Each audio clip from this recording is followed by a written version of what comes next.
এখানে যদি ইসলামী ছাত্র শিবিরের ছেলেরা কোনো সংবর্ধনা অনুষ্ঠানের আয়োজন করে, এখানে এমন কে আছে যে তাকে পারমিশন দেবে না?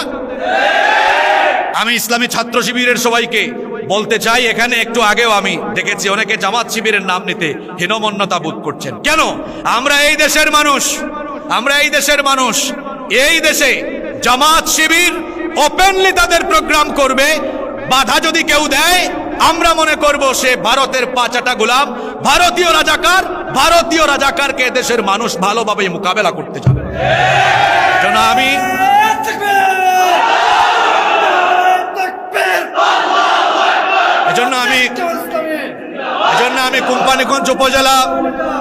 এজন্য আমি কোম্পানীগঞ্জ উপজেলা জামাতে ইসলামী এবং ছাত্র শিবিরকে বলতে চাই, আপনারা ওপেনলি বুক ফুলিয়ে কোম্পানীগঞ্জে কাজ করবেন।